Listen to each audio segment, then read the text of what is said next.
I'm going to start with a demonstration of somebody else's that's workable over the Zoom machine. And that demonstration is by a guy named Bob Burke of Carrollton University in Ottawa. I'll share this link on Canvas when we get through class today. And Dr. Burke here has a couple of gas containers sitting in front of him. And inside each of these gas containers is a distinct brown gas. That gas is nitrogen dioxide. What he's going to do is he's going to take one of these containers of gas, and he's going to put a bowl of ice in place and place the nitrogen dioxide container on ice. And then he's going to start business with his lecturing of the day. And about 30-45 minutes later, he's going to come back after having talked about the particular nature of this reaction. And I'll talk about it here in a little bit. He's going to point out that nitrogen dioxide gas is brown, while a different gas, dinitrogen tetroxide, is colorless. And this is supposed to be a reaction arrow in the middle of his presentation. You might be able to decipher what is going on here. Is that under the right circumstances, two molecules of nitrogen dioxide can come together and form one molecule of dinitrogen tetroxide. And when those right circumstances exist, you get the dinitrogen tetroxide gas coming out, which is colorless. And those right circumstances just so happen to coincide with that gas being put on ice. And so Dr. Burke comes over and recognizes that his bowl is leaking and has a little bit of obnoxiousness. But he can take the gas out of that bowl, and he can take the gas out of that bowl. Dr. Burke, get away from your presentation and take that gas out of that bowl and demonstrate for the population that that gas is substantially closer to colorless than it was previously. It's okay from the top view. You can actually see it a little bit better from the side view right about now. Yeah, there we go. And the gas that's remained at room temperature, which is predominantly NO2, is on the left. And the gas which has been on ice, which has become predominantly N2O4, is on the right. And you can see the container with N2O4 in it is a good bit clearer than the gas, than the container that has predominantly NO2 in it. Okay? So what I want to do is I want to spend much of today talking about this particular system. And I want to talk about this particular system in the interest of getting our ideas about spontaneity of reactions a little bit more defined, and taking the mathematics we worked up as we went through class on Tuesday and put them in a form we're going to use more commonly throughout the remainder of the term. Preview, what I hope to do as I go through today is give you one of the core equations for Gen Chem 2. One of the core equations we'll use for now and for the remainder of the course. Okay? So let me go to a whiteboard. Let me start telling the NO2 N2O4 story.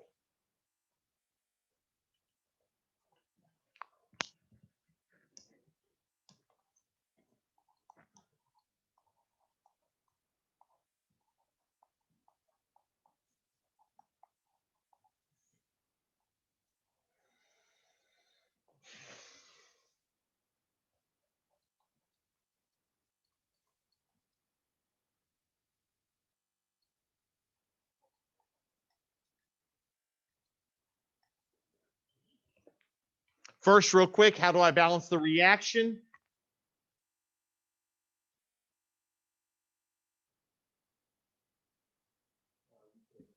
Put a 2 in front of NO2. I've got it from both the Zoom and I've got it from in the room.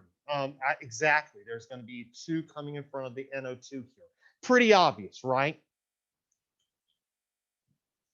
Now, I'm going to draw the arrow representing this reaction a little bit differently than I have previously.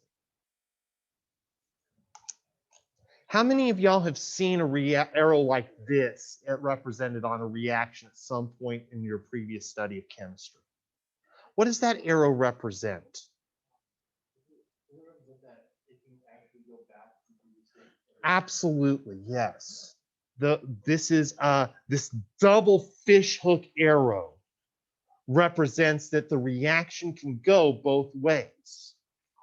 That I can combine 2 moles of nitrogen dioxide and come up with 1 mole of dinitrogen tetroxide.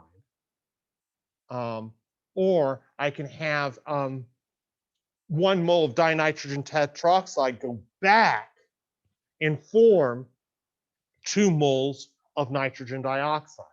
And the word here in the chat, reversible, is a very, very good word to describe this reaction. This reaction is one that can go both ways. It is a reversible reaction. Okay? Now, there are 2 things that I've been equipping myself to describe when I tell stories about a reaction of this sort. One thing that I've been equipping myself to describe is the enthalpy change of the reaction. And the other thing I've been equipping myself to describe is the entropy change of this reaction. And for both of these things, we benefit from having a tabulation of standard data running around.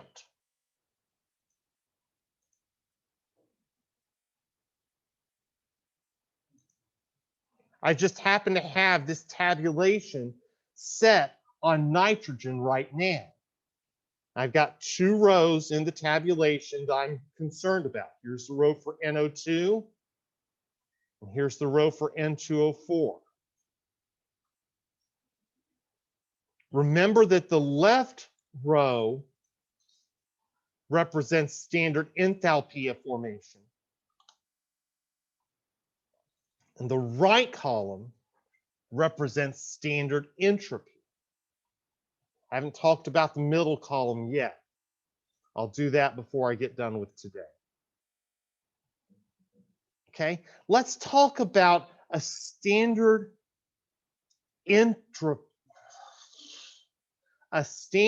enthalpy change first in this process. Let's talk about an enthalpy change from NO2 at 33.2 kilojoules per mole. And those of you who are my good note takers can take down NO2 standard enthalpy of 33.2 kilojoules per mole for me. And N2O4, whose standard enthalpy change of formation is 11.1 kilojoules per mole. We'll see how well I've been able to remember that over the course of this morning here shortly.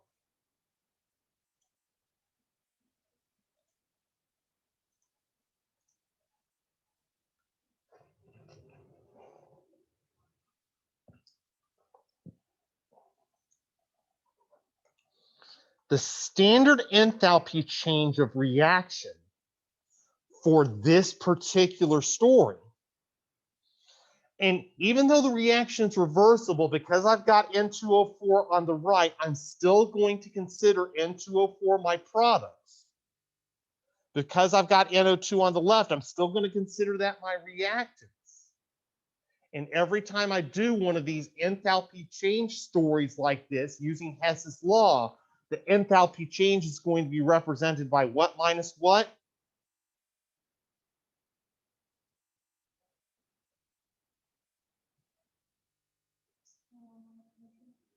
Final minus initial. Also, in the reaction terminology, products is the final state. Reactants is the initial state. Okay? So I need the standard enthalpy of formation for N2O4 minus the standard enthalpy of formation of NO2.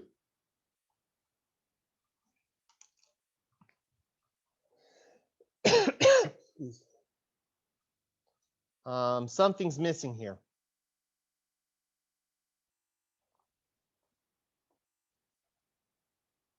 What do I need to remember to write down when I go to actually plug in my numerical values here of 11.1 kilojoules per mole here and 33.2 kilojoules per mole down here?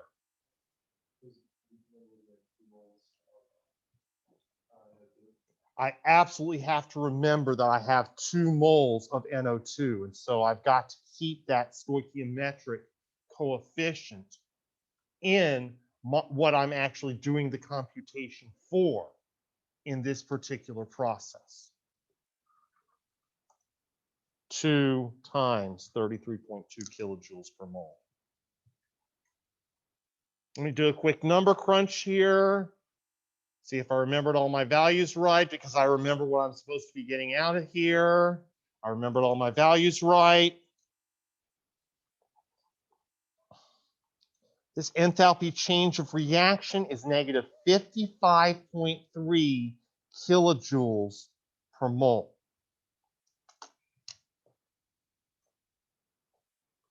The formation of N2O4 from 2 moles of NO2 is exothermic. It releases heat energy.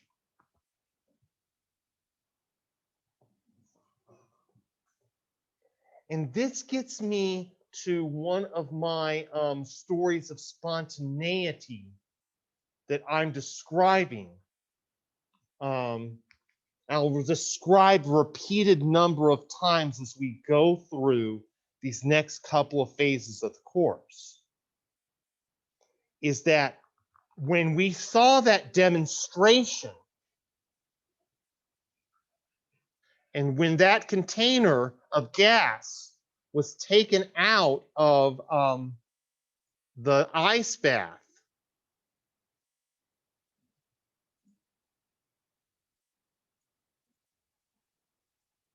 the ice bath was a form of stress on the container.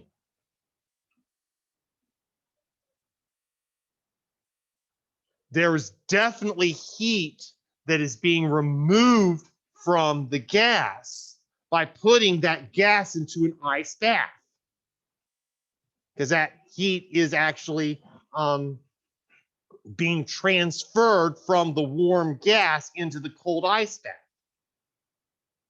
from hot thing into cold thing.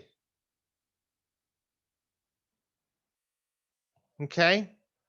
And because this system has been stressed, this system is going to respond in such a way that it decreases the amount of stress. I didn't put the point of demonstration the way I wanted it to.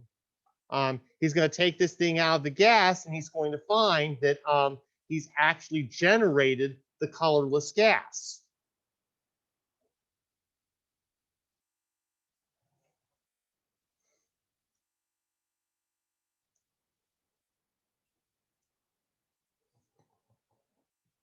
He placed stress on the system because he put the gas into the ice bath. The gas responded to the stress by releasing heat. That release of heat resulted from the reaction moving forward and taking more of the NO2 in the container and producing products.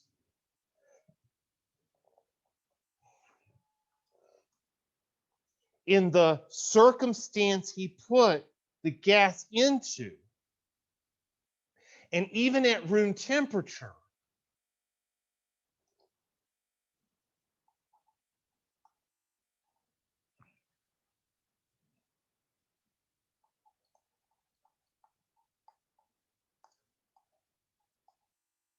he comes up with an enthalpy change that is negative and that favors spontaneity.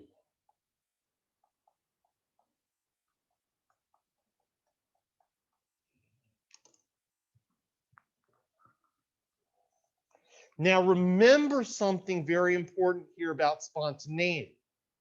Spontaneity doesn't mean the reaction happens immediately.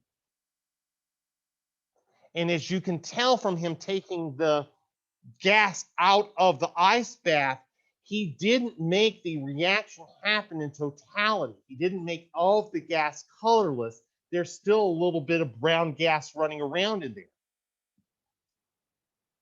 There's still the signature of a little bit of presence of NO2 in that container.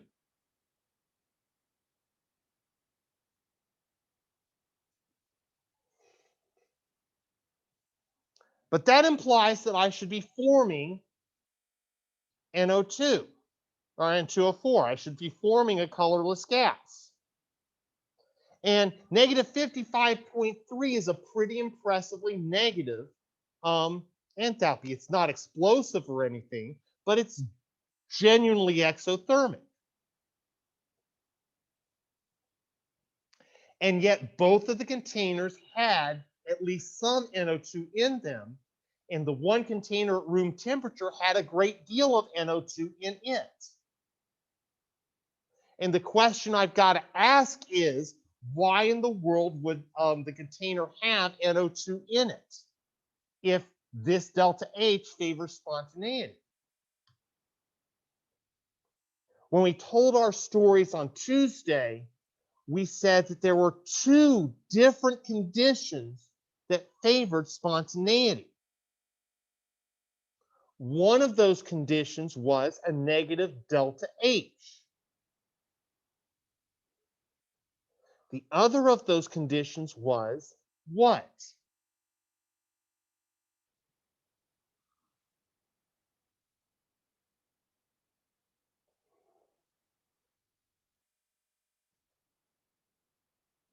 What else do we have that we use as a spontaneity condition?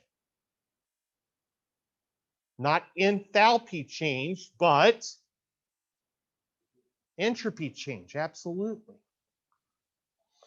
If we had a positive delta H, that would in turn favor spontaneity as well. If we get a delta H, delta S out of this story that's positive, I'm really going to be worried. But before I go about computing delta S, let me ask one other question about this particular reaction. Where do I have more disorder? Now, I've said previously that when I study phases of matter, solid is most ordered, and then liquid is intermediate, and gas is most disordered.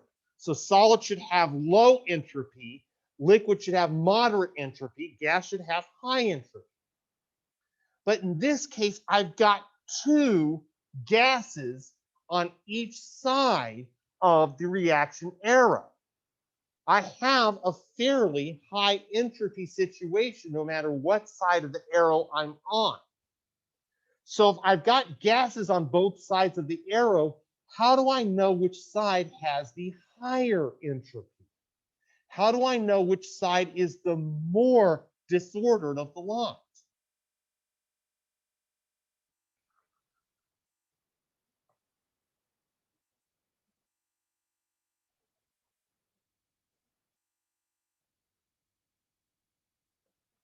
It's going to be the side of the reaction arrow where the individual molecules have the greatest amount of freedom to move around. The individual atoms within the molecules can organize themselves in the most different ways. have the most possible microstates. Okay? What's got more disorder? 1 mole of gas molecules that are N2O4 in nature that act like 2 NO2 smushed together, or 2 moles of smaller molecules that are broken up? Which has the more disorder?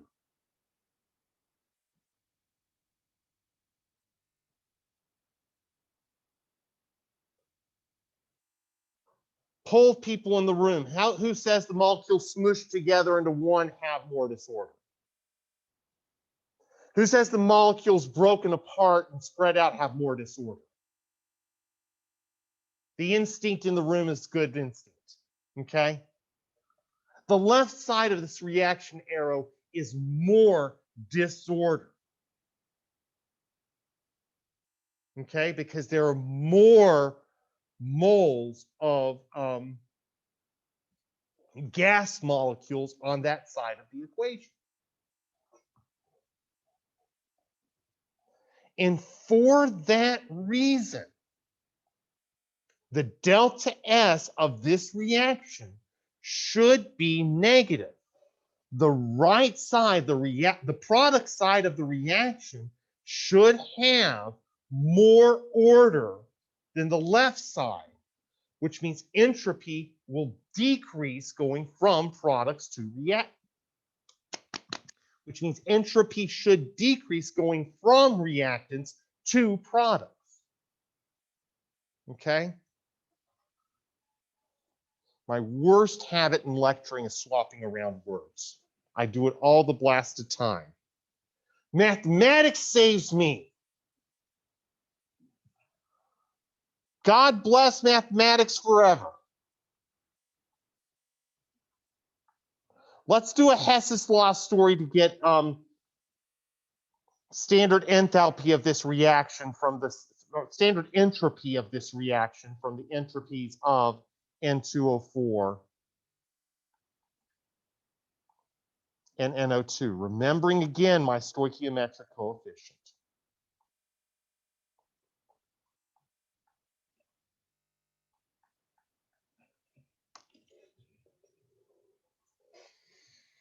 Okay, back to my table I go.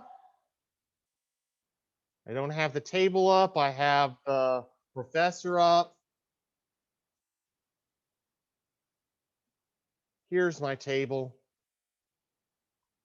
Okay. Those of y'all take notes. The standard entropies are on the right side this time. For NO2, the standard entropy is 240.1 joules per mole per Kelvin.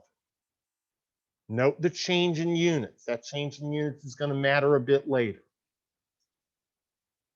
240.1 joules per mole per Kelvin.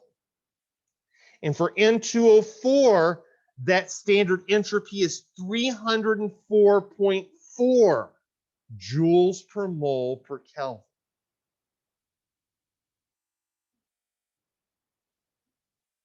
Okay?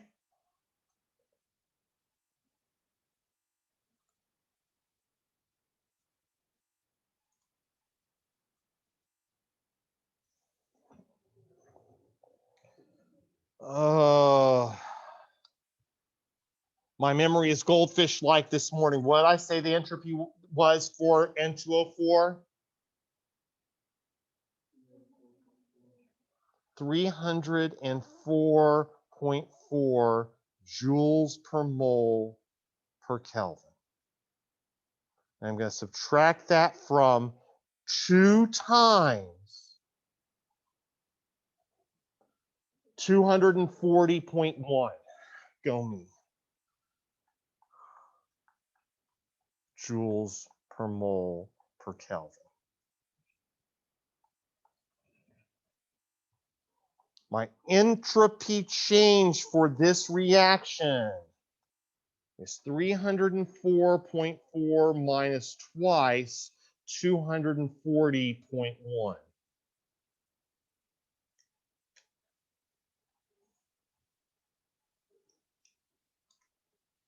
And that brings me out a negative 175.8 joules per mole per Kelvin. By the way, per mole of what? Per mole of N2O4, because N2O4 is the quantity up here that's present in a single mole. So the enthalpy of reaction for this guy is negative 55.3 kilojoules per mole of N2O4. The entropy of reaction for this is negative 175.8 joules per mole of N2O4 per Kelvin. Okay? Spontaneity comes from reactions where the products are more disordered than the reactants. N2O4 is more ordered, as we predicted. For that reason, we have a negative entropy change.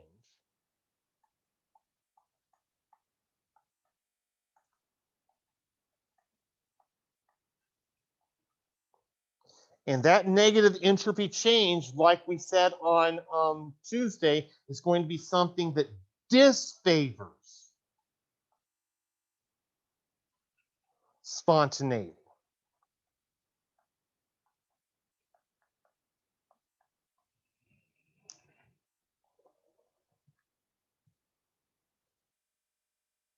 So I've got a little bit of a tug of war working here. Okay, on the one hand, the exothermic nature of this reaction, the nature of this reaction to release heat to its surroundings, is something that favors spontaneity. On the other hand, the increasing organization of the products is something that disfavors spontaneity. And we talked on Tuesday about one particular spontaneity condition.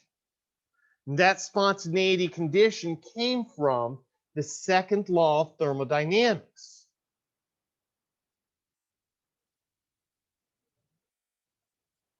The second law of thermodynamics told us that any spontaneous process was a process that wound up with the entropy change of the universe it being greater than zero, being entropy increases in the universe for every spontaneous change.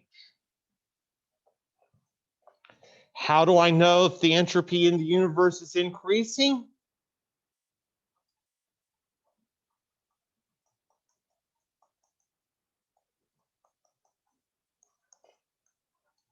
I consider the entropy change of the system. In this case, the system is going to be the gas itself. And the way that the gas itself is going through a reaction. And then we consider the entropy change of the surroundings.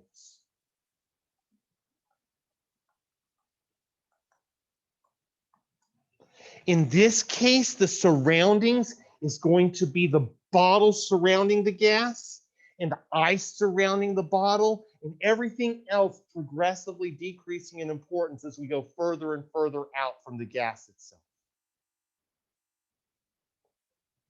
But the bottle and the ice are the really big deals here. Because after all, they're going to be the things that are absorbing heat from the exothermic nature of this particular change, if we go to products.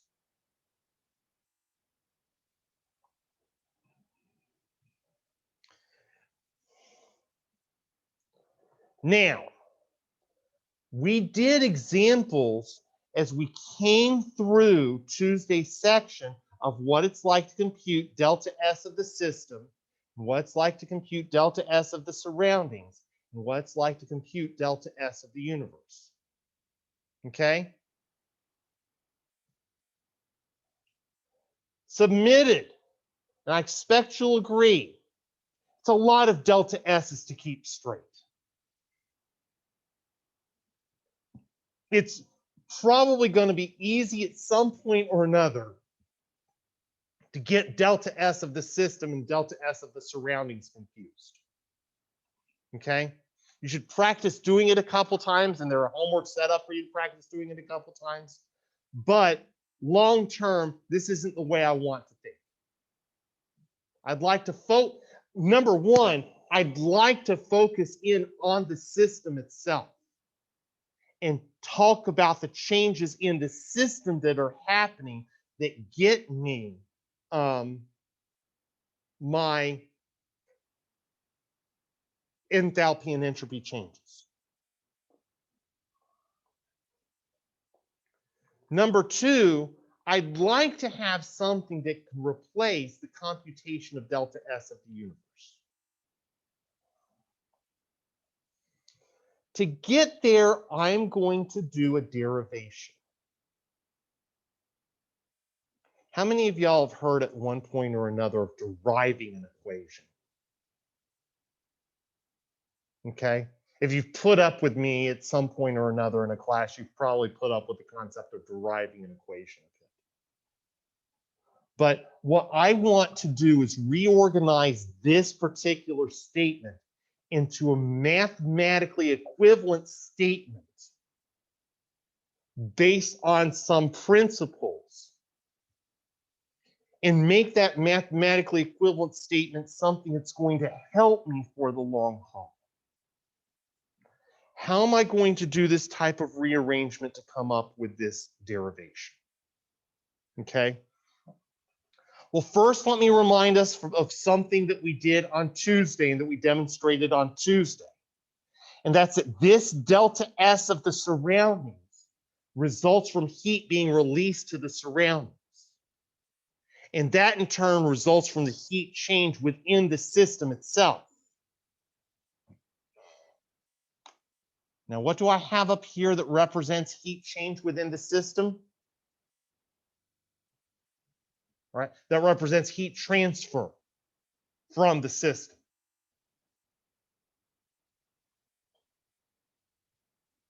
Heat transfer as constant pressure is defined as enthalpy. Absolutely enthalpy. Okay? And so delta H up here is going to be how I talk about the entropy change of the surroundings. Any heat that I am releasing from this system is going to be absorbed by the surroundings. Yes?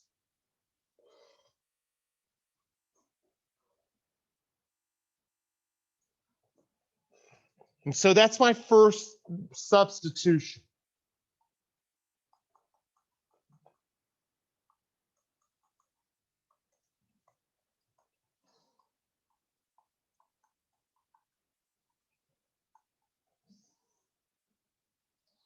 Now, the way I wrote this on Tuesday was this was delta H of the system over the temperature of the surroundings. And that's the most strictly true. However, Dr. Burke in his demonstration was very patient with the demonstration and allowed the system to arrive at equilibrium, thermal equilibrium between the ice and the temperature of the container. So he allowed the temperature of the system, the temperature of the surroundings to be the same. And so we're not going to distinguish. We're just going to call that T and be done with it.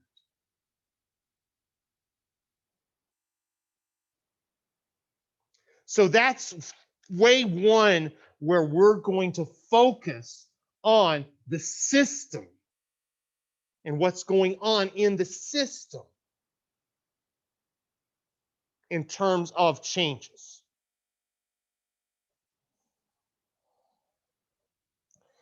The second thing I'm going to do is make the equation a little bit neater and nicer to look at. And the thing I'm going to do there is get t out of this denominator. I'm going to multiply every term by t. And it turns out I'm going to multiply every term by negative t. Okay? Negative t times delta S of the universe.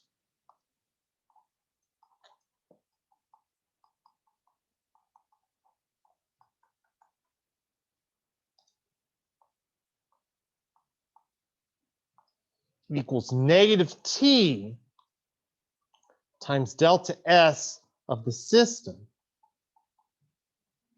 Now, if I take minus delta H of the system over t and multiply that by the negative t, the two negatives become a positive, the t's cancel out, and I'm left with a plus delta H of the system.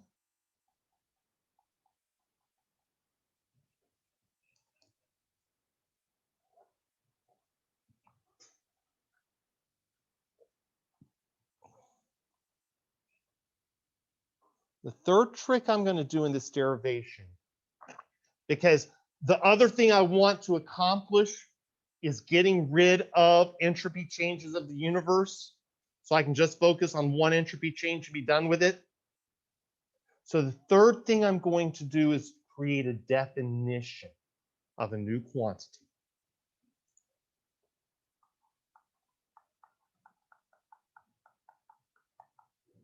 It's going to be a new state energy. In its most formal construction, it is called the Gibbs function. You have probably heard this expressed as Gibbs free energy change, or simply as free energy.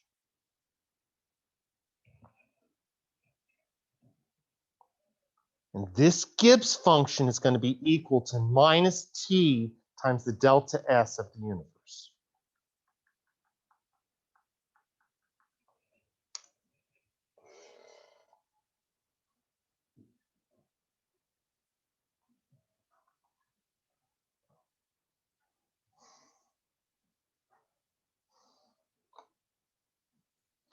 And nobody likes minus BC plus A running around. You'd rather have this in the form of A minus BC, right?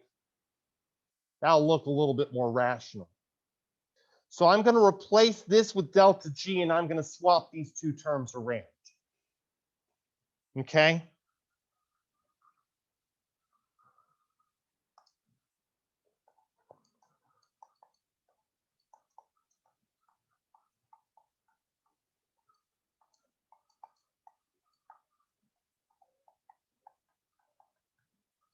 And I've accomplished the thing I wanted to accomplish.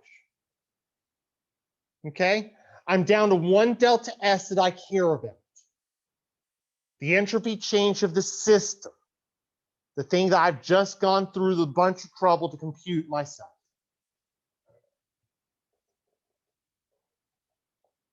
Okay?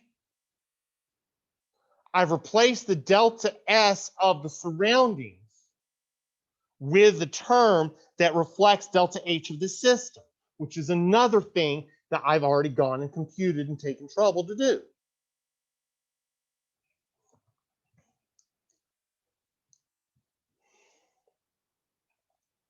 And that brings me to delta G.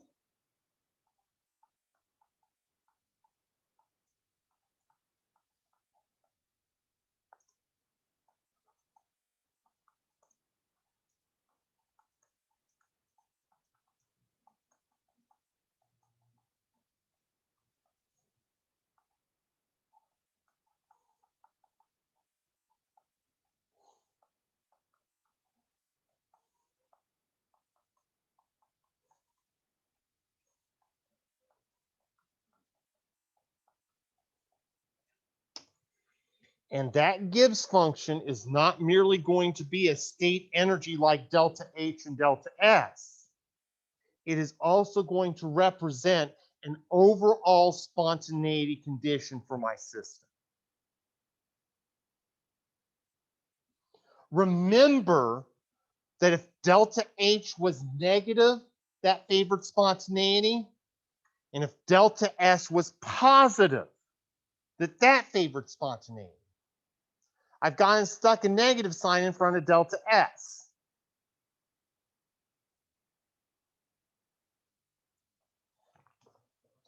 So,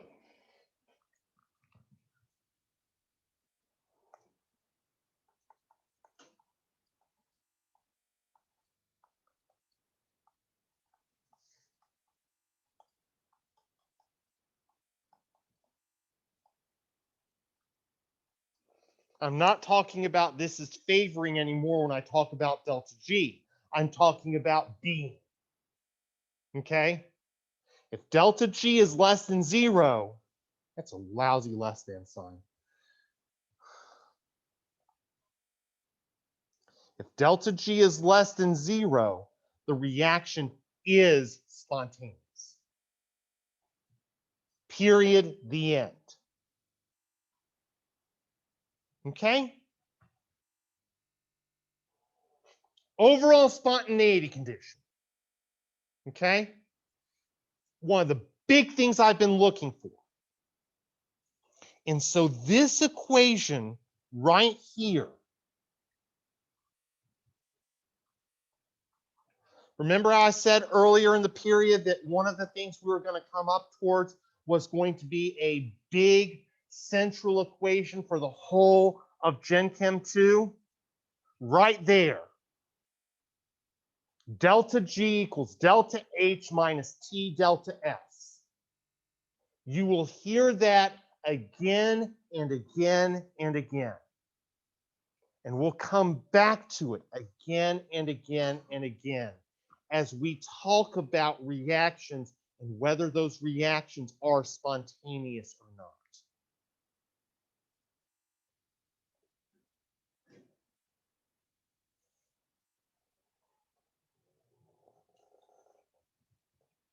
Now that we have that set up, let's go about finding delta G.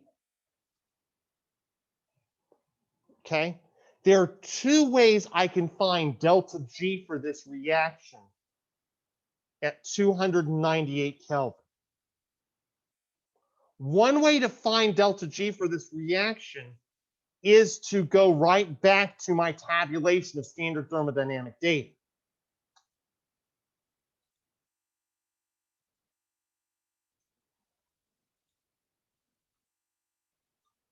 Right back over here.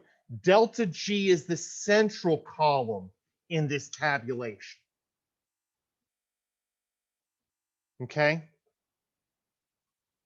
And so here's NO2 again. And delta G for NO2 is 51.3 kilojoules per mole. Delta G's are in kilojoules per mole, just like delta H's are. And delta G for N2O4 is 99.8 kilojoules per mole.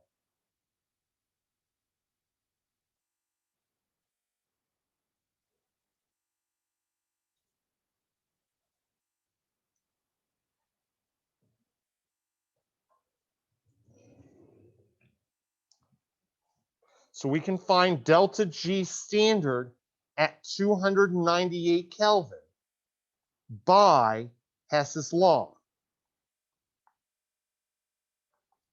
Let's remind ourselves of the equation because I've got the screen scrolled up a good ways here.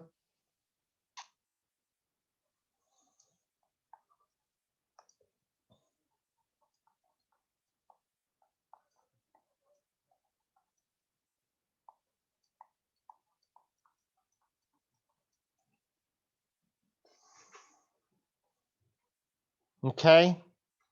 Delta G standard of the reaction at 298 Kelvin is delta G of formation of N2O4 minus twice the delta G of formation of NO2. My memory is that of a goldfish. Delta G of formation of N2O4 is 90. Help me. Oh, okay. People are still writing down notes. Okay.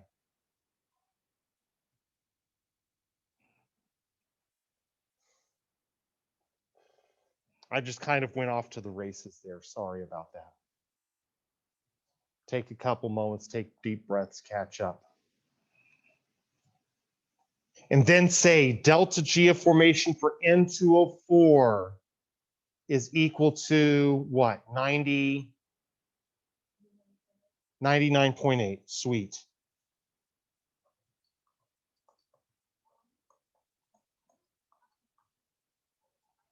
Minus twice what was our value for NO2? 51.3.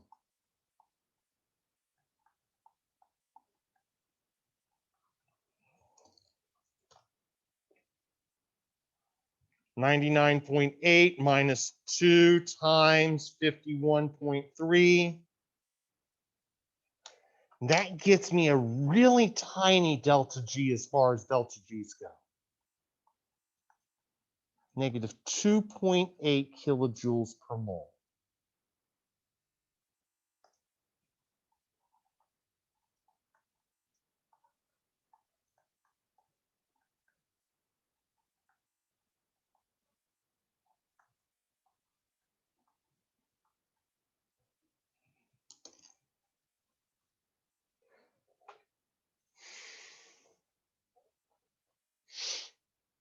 Now, this is actually a little bit frustrating as far as this goes.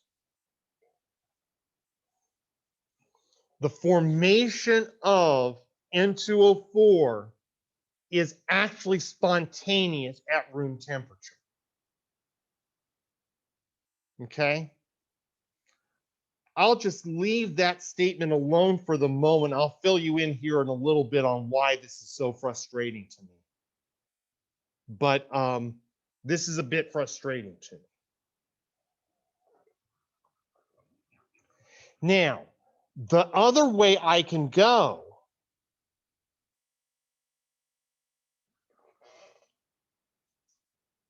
is I can find del G standard at 298 Kelvin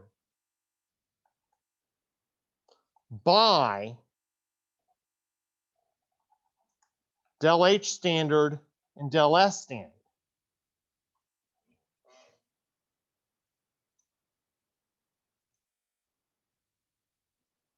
And that really is an and right there. Okay. And we need to go back into our notes a little bit and actually for del G standard equals del H standard for the system minus T delta S for the system. We need to actually go back and say, okay, what did we wind up computing for del H and del S?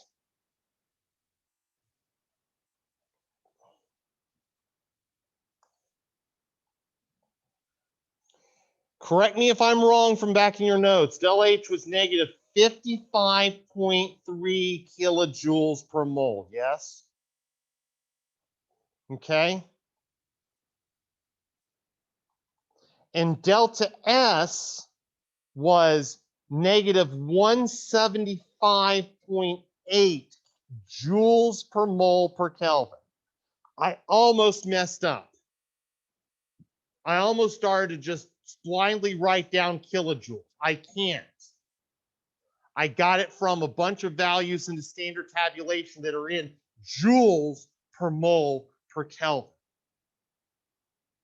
Okay? This is a problem. Because I've got kilojoules on one side and I've got joules on the other side. I can't use both kilojoules and joules in one computation. I've also got per Kelvin on the right side, but I at least have a temperature I can multiply the per Kelvin by to cancel things out. What do I need to do in order to do this calculation effectively?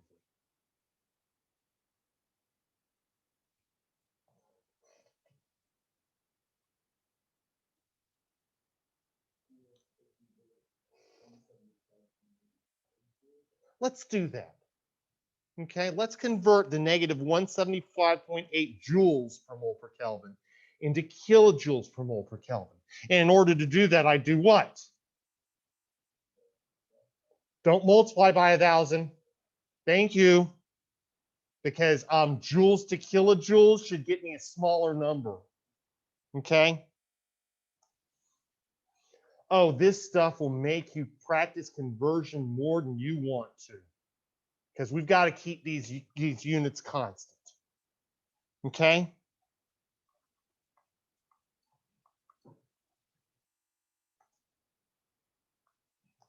Negative 55.3 kilojoules per mole minus the temperature needs to be in Kelvin when I do this.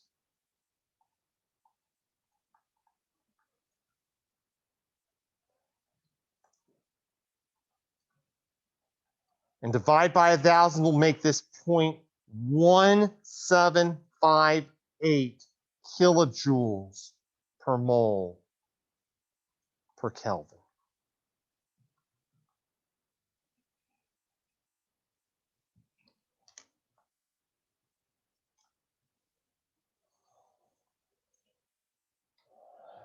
And if I did this right, I should get the same thing. Negative 55.3 minus 298 times negative 0.1758, and that gets me out a negative 2.9.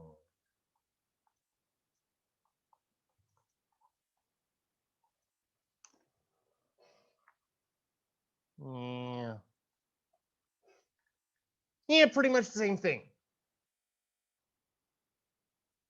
I'm not even really kidding about that. So two significant figures, I can consider negative 2.8 and negative 2.9 the same measurement. There's rounding error in one thing or another that gave me that difference in one significant figure at the last point. Trevor, you got something? Oh, okay. I saw a hand. Okay. Any other questions where we're at right now?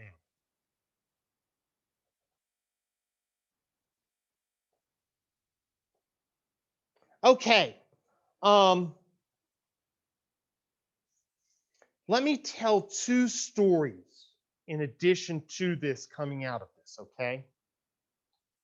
One story is the power of the delta G equals delta H minus T delta S relationship.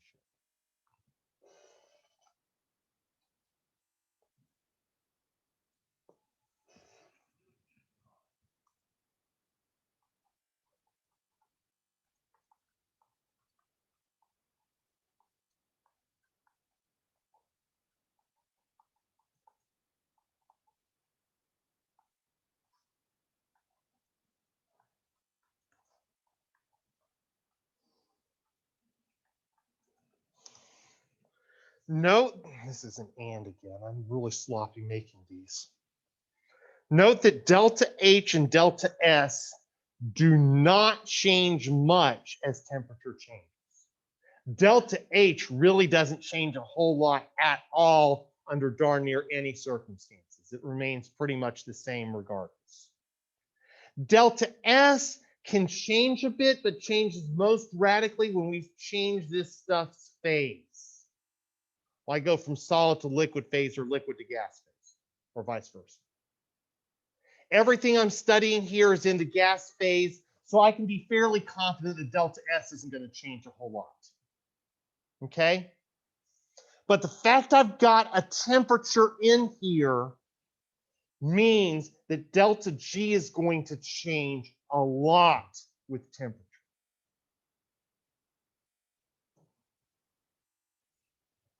And it turns out to be pretty doggone possible using the values for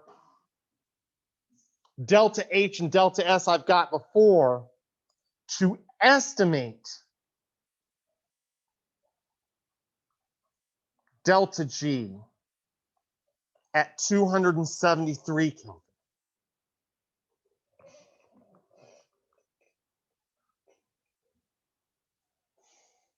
Let me repeat the exact same operation and just change the temperature.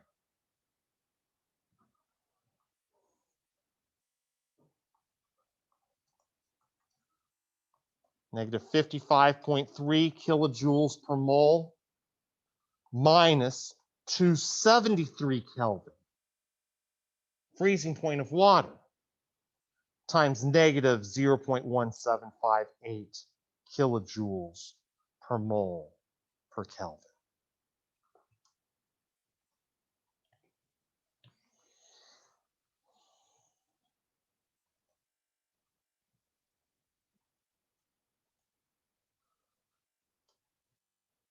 And if you're doing the computation with me, you can confirm what I get. I did not do, I did something very, very wrong there.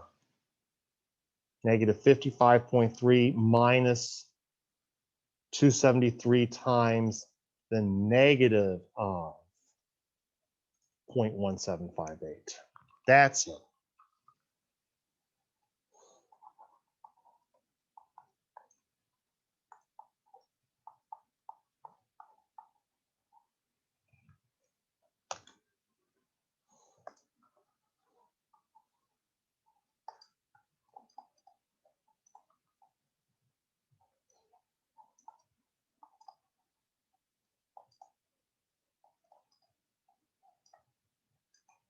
The formation of N2O4 is more spontaneous at lower temperature. Well, when we actually saw the results of the demonstration, that's what we expect. As we lowered the temperature, we saw NO2 go away. We saw the brown gas go away, and we saw the gas container get more colorless.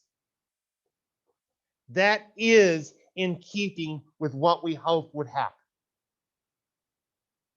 Okay? So woo. This is good news. Okay? The other thing we can do is we can find the tipping point. It would be nice to know where this reaction goes to become spontaneous the other way, where the reaction actually favors the formation of NO2.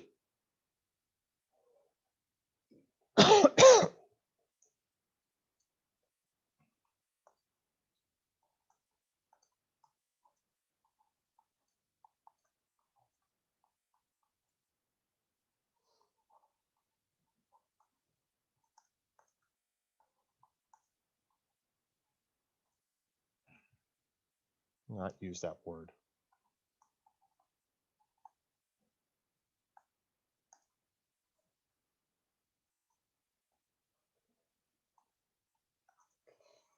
If I raise delta G up to 0, that will be the point at which the direction of spontaneity changes. And so I can take delta G equals delta H minus T delta S.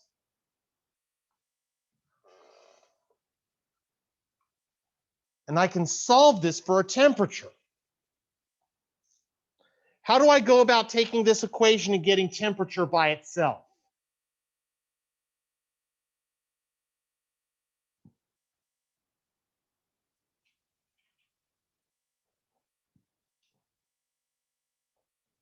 Well, the first thing I need to do to get temperature by itself is I need to get the T delta S term on its own side of the equation, right? Now I could just subtract delta H.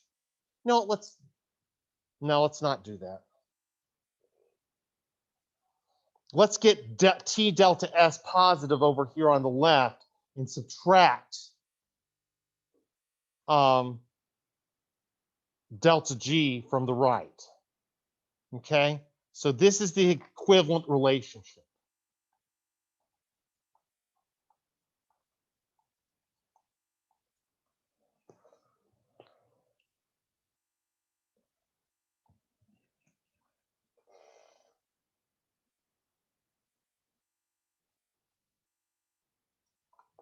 And I get temperature by itself by doing what to both sides?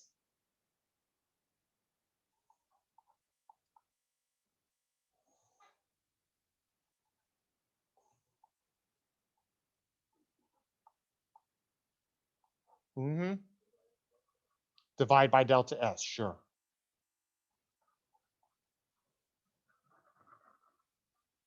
Okay. Now, delta G is something I want to be 0. Want to cancel out. Okay. So this is just going to turn into delta H minus the delta H over delta S with that gone. It's going to be negative 55.3 kilojoules per mole over negative 0.1758 kilojoules per mole per Kelvin. And what results should be in just Kelvin.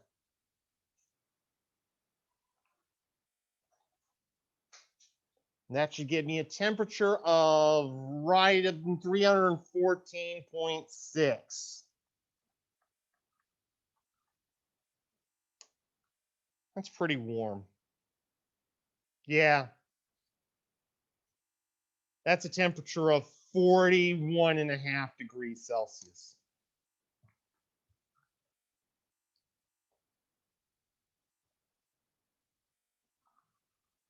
Okay. But at temperatures warmer than 41.5 degrees Celsius, I'm going to get a negative delta G out. I'm going to flip the direction of this reaction around, and I'm going to get favored spontaneity for the formation of NO2. But at the room temperature and below, I'm favoring the spontaneity of forming N2O4. I'm favoring the spontaneity of forming the colorless gas.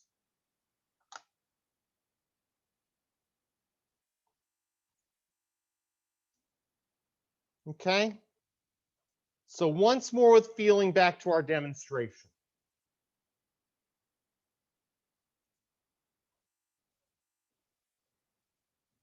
Okay?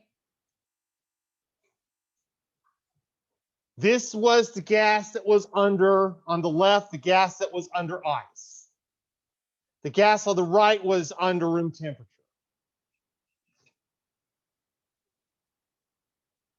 On the left, 273 Kelvin. That is a relatively spontaneous for the formation of N2O4. On the right, 298 Kelvin. It's still spontaneous, not very spontaneous, but still spontaneous for the formation of N2O4. There's still a great deal of brown in both of these containers, despite all the mathematics I've done today that implies that the formation of N2O4 in both of these containers is spontaneous. Why?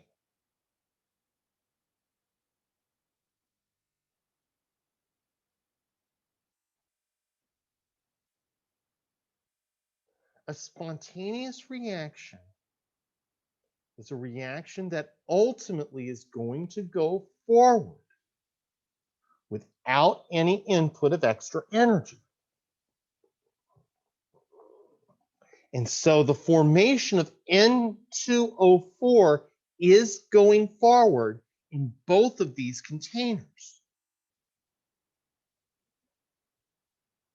It's not going that far forward. It's reaching a point where it stops and goes the other way.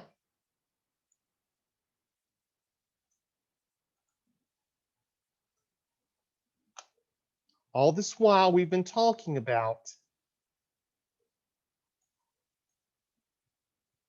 let me just write it down one more time and have it on the board. All this while we've been talking about this reaction.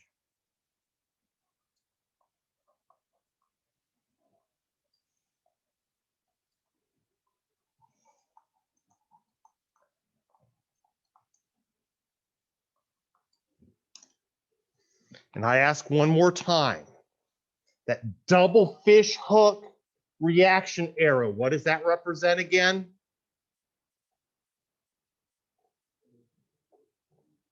It goes both ways. It's a reversible reaction. Okay? And so even when this chemical reaction is favoring the formation of N2O4, the colorless gas, I still have a good bit of the other reaction going on as well. I'm coming back and forming some of the NO2 as well. I'm forming less of the NO2 when I have this thing really, really cold than I am when I have this thing warmer. But I'm forming NO2 all the time nonetheless. I'm going to have to make this stuff really, really cold in order to make the formation of N2O4 so favored that the gas container becomes genuinely clear.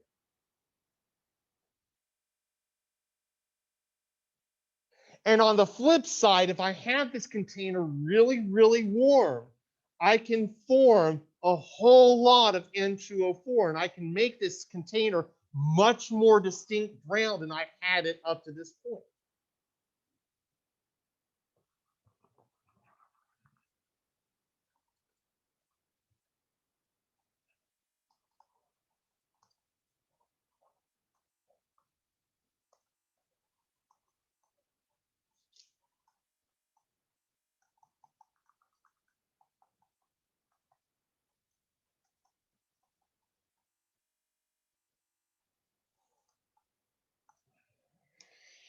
And what's most important to understand about that arrow, which I will also call from time to time an equilibrium arrow,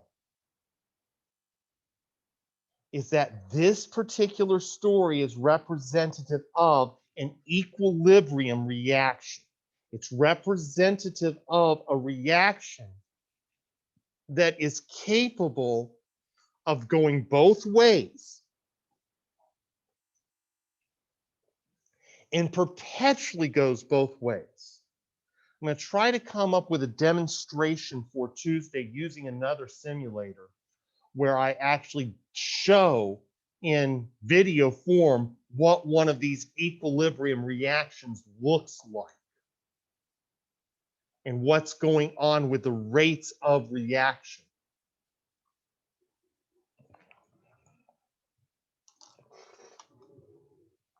Rates of reaction.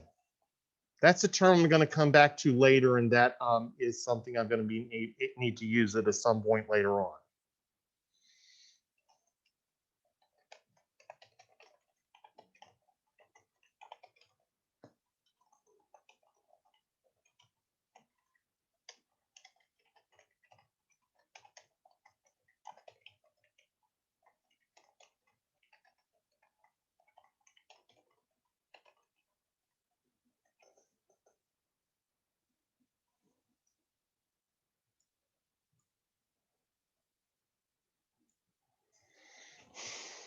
An equilibrium reaction is where the forward and reverse reactions happen at the same time and at the same rates.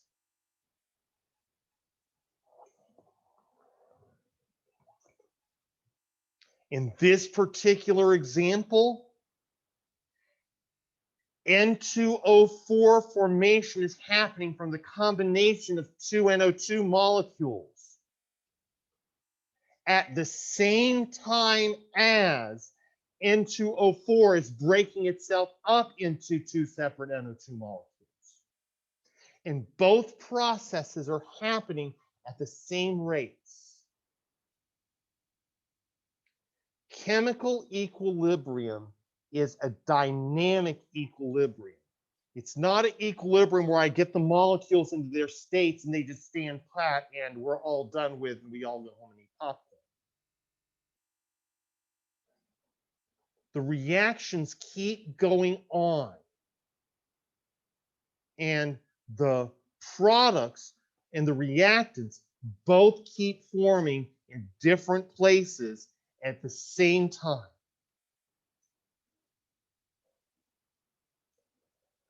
Later on in the course, I'll have a lot more to say about this concept of reaction rate and how we study reaction rate. Right now, I'm going to have a lot more to say about the fact that this is happening at the same time, and we have to account for the concentrations or the pressures of both of these gases in this container. And we do this with a quantity we know as the reaction quotient. And in the right terms, the reaction quotient is known as the equilibrium constant. And that will bridge us from chapter 12 into chapter 13. And I'm not going to try to build that bridge from chapter 12 to chapter 13 today. I'm going to make that bridge very clear and very coherent on Tuesday. Thank y'all much.